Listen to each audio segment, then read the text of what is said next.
When you show up to the podcast, make sure your story's straight and don't be lying on the podcast, because news, life, and beyond will set the tone up on your podcast. So speak about the truth when you invited to the podcast. Yeah, hold that line, get you laughed at, or even worse than that, walk the streets and get you clapped at. And it's really not worth it, so really, where the math at? It's not adding up, it's only becoming a backlash. Everybody the toughest in their history is speaking, but news, life, and beyond ain't believing when you're reaching. Almost everybody preaching when we really should be teaching and recognizing the people that just be. You're talking to yourself, a fucking liar. Stop lying, get right, and leave it all behind till you die.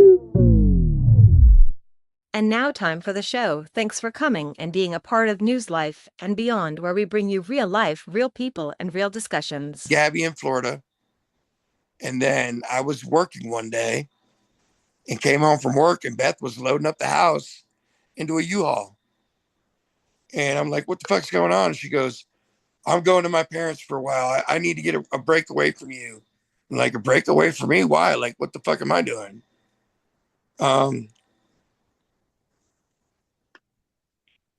mean, you know, Beth, dude, I'm not going to sit up here and just start bashing Beth or any of my baby mamas. But 2 and 2 didn't add up. But she wound up taking off and going to Connecticut with my daughter. Beth comes on my TikTok lives. I know, she told me. Every once in a while. She hasn't recently, but she was. Yeah, she told me she was on your lives before. So her and I talk now. We've actually started talking. And when I say talk, I don't mean like talking like that. Yeah. But we're actually co-parenting now for the first time. So Beth moved to Connecticut and then asked me to come to Connecticut and be with her and Gabby. So I left Florida, came up there, and that's how my life got started in Connecticut again after being locked up all that time and staying away from Connecticut. I never wanted to go back to Connecticut, to be honest with you. And not because I didn't love Connecticut, because I loved Connecticut. I love being up north. I love being a Yankee. I love being... You love Connecticut too much for other reasons. But I love it because it's beautiful. I love the place. You know what I mean? I love it. I love, I don't particularly like the people. And I don't mean that in a bad way. Like, I think the justice system there is fucked. I think DCF is fucked.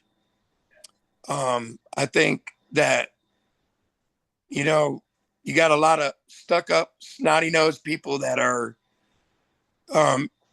better than everybody else. At least they think they are. Yeah. Passing judgment that don't have the things that they have, and they're causing havoc on people and families that they shouldn't be doing. You know, get to the bottom of shit.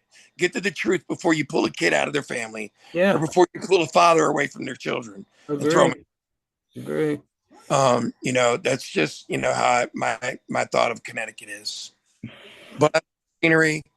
I love, you know, the mountains, the you know, I mean, I do miss Connecticut. I do. I love it there. I always, since I got out of prison, when I was in Connecticut, I always excelled. I always did good.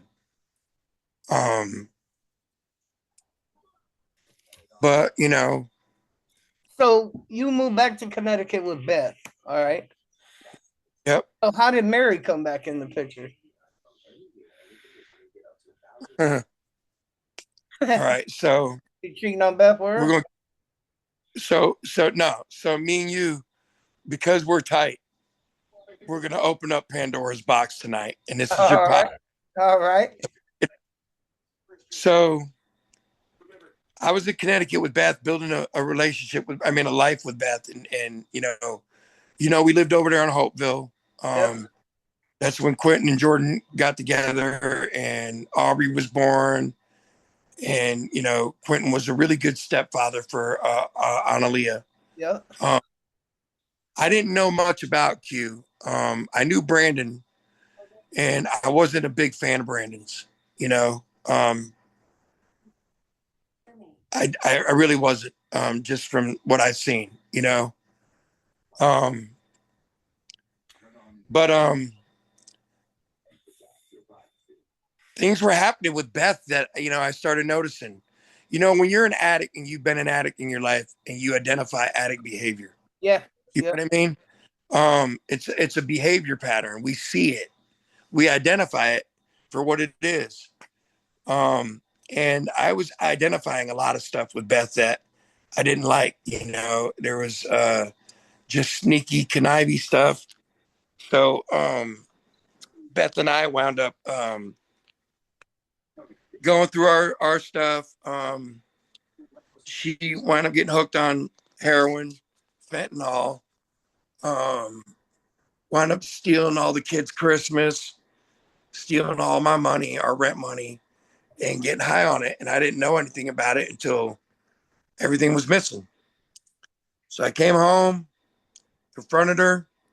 She told me the truth. I got her into rehab, tried to get her help. She checked herself out 3 days later, and it just went downhill from there. So I got sick of it, packed up all my shit, left, and moved to Texas. And when I got to Texas, at that time, Mary wasn't with her boyfriend. They had split up, and me and Beth were separated. And so me and Mary started talking. And immediately, when we decided that we were going to be together, Mary took me down to the courthouse and I filed for a divorce and I divorced Beth. And then I think, you know, it was probably about a year after being with Mary that we wound up getting married.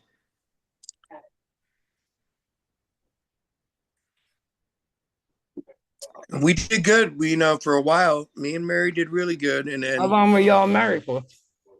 we were married for 7 years. Yeah. We just recently got a divorce. Yeah. I'm not, you know, one thing about Mary, I'll say this. She's a phenomenal mother. She really is. She's a good mom. She's a good stepmom to my children. And at one time, she was a phenomenal wife. Um, you know, for the first few years, me and Mary, we were inseparable. I mean, we were best friends. We took trips to Connecticut. You know, I loved her, and I to this day, I still love Mary. I'll always love Mary. I think she was a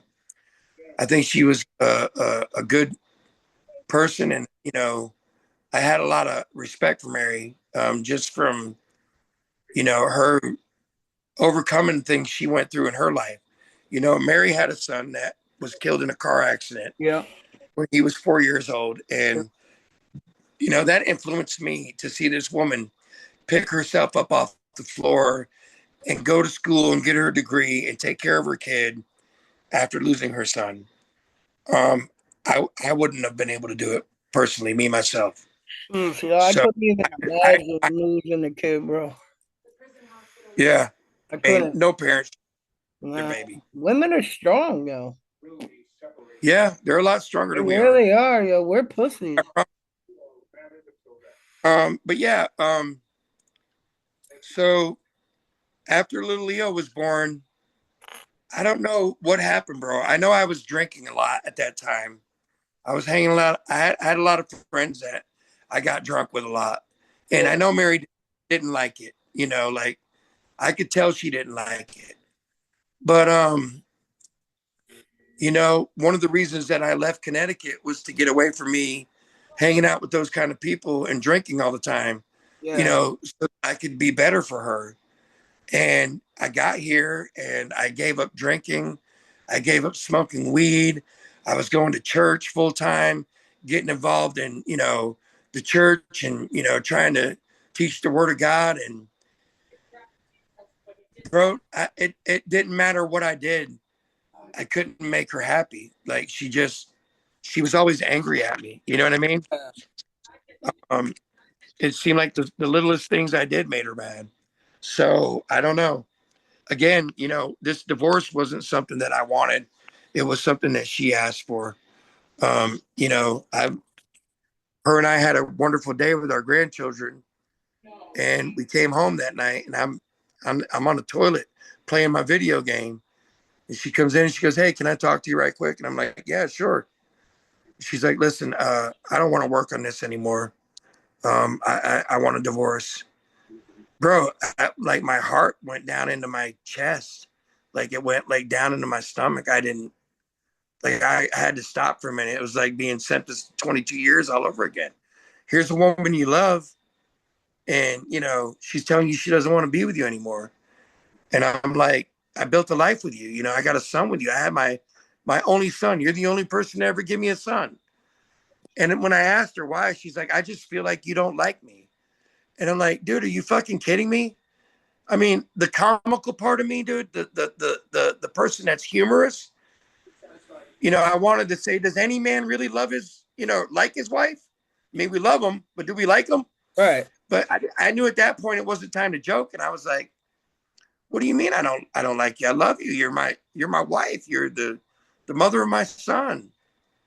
But bro, I think she just had her mind made up that she wanted it over and she was going to see it through no matter what. I mean, because we did try to go to counseling after that, and it just didn't seem like she really tried hard enough in counseling or any of that. Like she was ready to give up then. And in my opinion, bro, I'm the kind of person, even if I love you, if you don't want to be with me, I'm not going to force you, you know? Yeah. I mean, you want a divorce? I'll give you what you want. So I think 2 days ago, our divorce was final. We both signed the papers. And dude, I sat in here brokenhearted, dude. I ain't gonna lie. My heart was broken because I had, time with this woman. I loved her. She divorced me. I didn't ask for that. I never wanted my son to come from a broken home. All of my other daughters, Yeah. come from a broken home. And I knew the effect that it had on them. And I didn't want that for my little boy. I wanted him to see his mama and daddy giving him the best. Would you take her But back Mary had, if she wanted to take you back in sometime in the near future? no, I'll never go back. Yeah, I'll never go back to Mary. So this divorce started in August, and Well, since it seemed like it August, went quick. it did go quick. Yeah, they don't play around here with divorce. They get it done quick. It started in August, and since August, I started, trying to prepare myself for it. You're never really prepared for it when it happens, anyways. With Beth, I wanted it over quickly. Like I was ready to get that over with. Um, but with Mary, I just, I didn't want it in the beginning, so I wasn't looking forward to it. But she did it, and but I was preparing myself.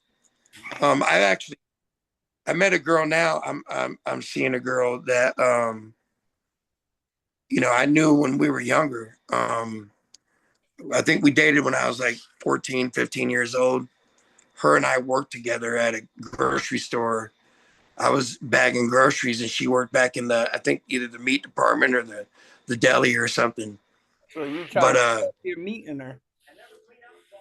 yeah, I was meeting her in the meeting department. But no, her and I, we just like, we've been friends on Facebook for a while, and neither one of us have ever tried to pursue the other one because we've always been with somebody. And Yeah.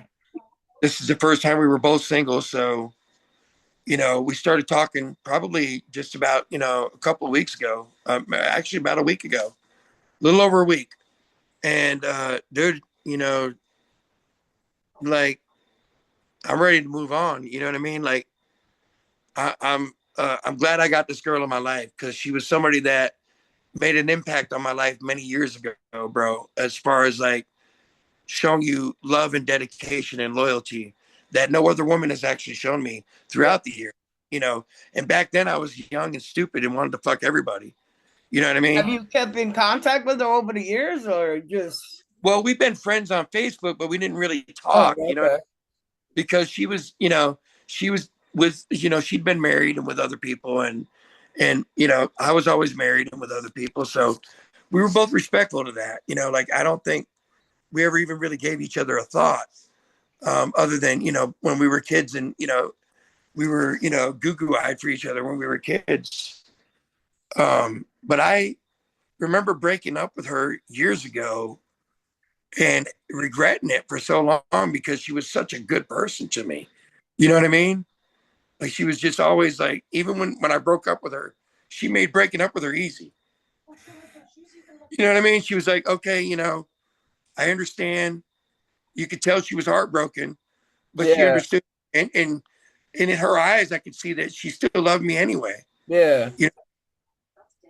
So seeing her now, dude, as a grown woman and being, you know, She look good. still having that look in her face that, I'm the only person in the room. Like I love that about her. So yeah, things are better for me, bro. One thing I've learned in my years of all the shit that I've been through is that God doesn't close one door without making a better one opened Yeah. for you. You Yep. know, I mean, and that's the truth. Better doors have opened for me since I've done the right thing, in my life. But Yeah. So who pursued who, or did you guys just run into each other, or? um, I think I hit her up on Facebook. I just sent a text out to her so I was scrolling through and I saw that she was single, and I'm like, shit, Veronica's single. So I'm like, I hit her up on Messenger, like, hey, listen, I don't even know what I said, but I'm like, hey, Veronica, Veronica, oh, I, Veronica you girl. know, I threw my phone number out there and I'm like, listen, I'm recently divorced and, I want to, I'd like to talk to you, at least, catch up, whatever.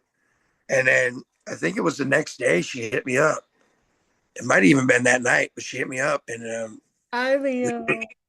yeah, we haven't stopped talking since. We met up this weekend, and just saw each other for the first time, and over 30, it was like 35 years since we've seen each other, Yeah. and she still looks as beautiful as she did back then today, dude. And Okay. she's a year older than me and looks better than me.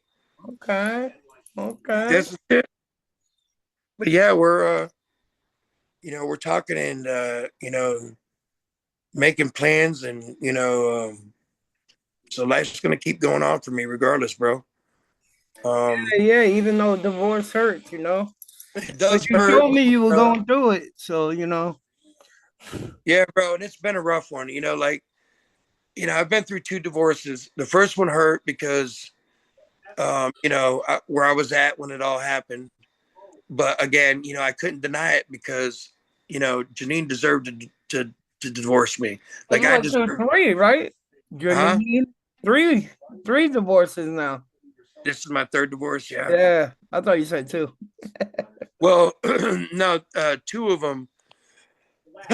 I've had three divorces, but two of them were divorces that were worthy of being. Like I didn't. Yeah, It yeah, I wasn't get what it you're saying. wasn't that heartbreaking because like it hurt me worse to get divorced from Mary than it did any of them because I poured into Mary. You know what I mean? Yeah, Like I wanted to be like she made me want to be a better man. You know what I mean? Like I just wanted to keep being better for her. And I felt like the more I wanted to be better in the later parts of our marriage, the more she started hating me. Um, I don't know. Mary had a lot of built up resentment and anger towards me. And, some of it I understand, but most of it I don't, I just, I feel like Mary made a huge mistake that she's going to regret later on in life. Um, I'm a good father first and foremost, and I'm a loyal husband. You know, I wasn't always, but I am today. You know what I mean? And I was to her. I was loyal to Mary. you Um, want to change your life for the better in that case. You know what I'm saying? You're getting older now. You don't want to run yeah, after the kitty cat no more. yeah, man. You hit one pussy, they're all the same anyway. They might do Yes. it differently. Some are just better looking than the other ones, Yeah, but they're yeah, all the same. yeah, They are. I mean, one thing that never changes though is they're all freaking nuts. yeah. Really are, bro. Like you really got to have it. Like after having six daughters, you really start to get an understanding for women, and you learn that sometimes you just don't need to say shit. You just sit there and listen. You know what I mean? Because saying shit only makes it worse on you. Oh God, brother, does it? Does it? Uh, Does it? So let's talk about a better subject. All right. So let's go back a little bit because we've been into this 3 hours. Really, Yeah, since 7:30, it's almost ten we thirty might now. we might have to we might have to do a part 2 on this, bro. Now I want to get into the spoons, yo. I mean, is the That's spoons going to part be a 2, long topic? huh? Is the spoons going to be a long topic? I mean, you got a lot to say about them, or? Nah, I mean, I'll just give you a quick background of them, and I could throw down Yeah. a Let's talk song. about how you got into spoons, how you started spoons, and what So, spoons, why were they so important to you? so my father taught me to play spoons. My At father learned from his father. at what age did you start learning? I started learning when I was about 3 years old. Okay. Can you give people a little bit of explanation what spoons are and what and So short. So spoons. When I say spoons, I'm gonna set this thing up somewhere where we can to put this Wi-Fi box on, or I'm gonna lose Wi-Fi anyways. Um, I'm gonna set this camera up so I can show you the spoons and everything too. Um, so the spoons are actually a Irish folk tradition that are it's an instrument played in Ireland, and the way they were built was more like these tongs here. You know what I mean? They were connected at the ends. You know what I mean? So when they were connected, hold them at a certain spot made a sound. yeah. But there were two spoons, and they gave it a different sound, like a high pitch. Um, so my grandfather came over to New York, and he learned from an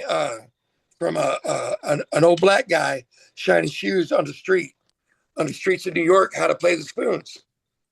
The guy shined shoes for a living, and he taught my grandfather how to play them. So my grandfather grew up in the 30s, 20s, whatever, and he learned to play like old school, like the Charleston stuff like Yeah. that. Yeah.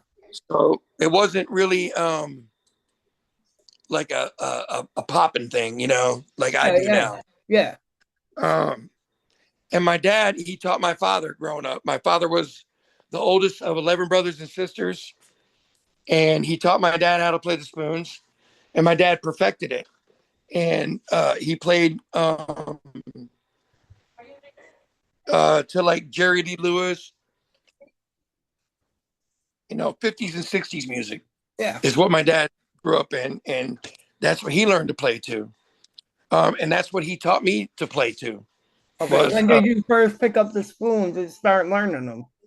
I was about 3 years old. I remember coming home, Okay. um, and my dad would pull them out and just play with us as kids. And I remember him sitting me on his lap and putting the spoons in my hand and showing me how to hold them. And then when I learned how to hold them, and just so everybody knows, they're literally just two spoons. Let me see if I can set this up somewhere where I can show you. But they're literally just two spoons that they're not connected at the ends. They have tape around the ends of them to prevent me from getting blisters when I play them. Because when you're rubbing metal up against your skin, Yeah. as you play 'em, you'll get humongous blisters on your Yeah. fingers, and Now it's pretty painful. I was watching American Idol the other day, right? And Yeah, there was a kid on there that clog danced or whatever, and he played wooden spoons. yeah. So Now, the wooden spoons were actually the Irish thing that I was telling you about. oh, okay. That's where the wooden spoons came in. Oh, okay. Was their that was one of their instruments that they used. They considered it to be a percussion. Oh, So they okay. played it like they did drums. And that's You know crazy what I mean? because So you're they would have Italian. like, You're Italian playing Irish instruments. well, I'm not just Italian. I'm Italian and Irish. Oh, you are? Okay. So yeah, my mother's Irish. Yeah, I'm French My Irish. father's Italian. Yeah, I'm French and Irish. I speak French, Italian, and Irish. Nice. I'm a mixed up. So Leo's gonna play some spoons, but we're gonna be able to see you play him, Leo. Yeah, I'm gonna set this up where you can see me. I got to put it on the TV. Yo, Leo, nice with the spoons, yo. He's nice with Because them. I want to put it on with some music. You gonna You play gotta. something funky? So what do you think about that apple bottom jeans one? Yeah, I like that one, bro. That flow rider? I was thinking that might be. Yeah, go ahead. I'm gonna put it on. Yo, Leo gets down with these spoons, boy. Got to see if I can get it set up on my YouTube right quick. I keep trying to have Leo come on my Instagram and play the spoons, but we always on different times. He's been going through stuff. He was coming on for a little while, and I know he's dealing with a bunch of shit. So, not saying shit in a bad way, but he's dealing with it. So I understand. Yeah, we've been wanting to do this for a while. Yeah, at least a couple months. Honestly, I really have been going through quite a bit of crap. So. Nah, that's why I'm never on your ass about nothing, bro. Because I know you've been great about it, dude. You've been great about it, and that's why tonight was probably the first night I really had an opportunity to do it. And that's why I called you today while I was at work and said, "Let's do it tonight." You know? Yeah, I was shocked. I was like, "Oh shit!" I was gonna hit you up anyways and be like, "Yo, you want to do it tonight still?" Or? Yeah. Well, we planned on like trying to do it this week, and I was like, you know what? Let's do it tonight while I got a chance. Yeah, perfect. But, and now we're 3 hours into it. Well, we had a good story, man. Yeah, you see how time flies, bro. Time flies when you just talk and sit. Yeah, it does. That's why I'm telling you. I went through 5-6 hours interviews, and it's nothing. You don't even know. It'd be cool to interview you next time you come down here just for a good like a half hour or something. Just let you play the spoons. You know what I'm saying? That'd be fucking awesome. I would love to do that, dude. I could record you on camera and shit. I'm actually planning on coming up. I was supposed to come up in April. Yeah. But I think Beth is procrastinating about it. She was going to help me get a ticket to come up and see Gabby. Okay. But I don't know if she's going to do it or not. But we'll see. Do you know your Gabby was picking on my Gabby for a little while there? No, really? Yeah. Why? You should have called me, bro. Yo, I told Jordan know about it. So I was like, yo, tell Gabby you're like family, yo, and blah, blah, blah. And it was just a whole thing, you know.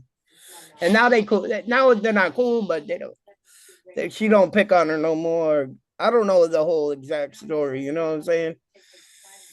Yeah. I knew we had to go to school I don't know and everything at one time. Say that again? I said I didn't know anything about it. That's the first time I'm hearing about it. Yeah. All right, so let me do this. Apple bottom. Now we don't own the rights to this song, so everybody build. Yeah, we gotta say because they'll drop us if we Yeah, because we go on YouTube, so we don't own the rights to this song, and we're just using it for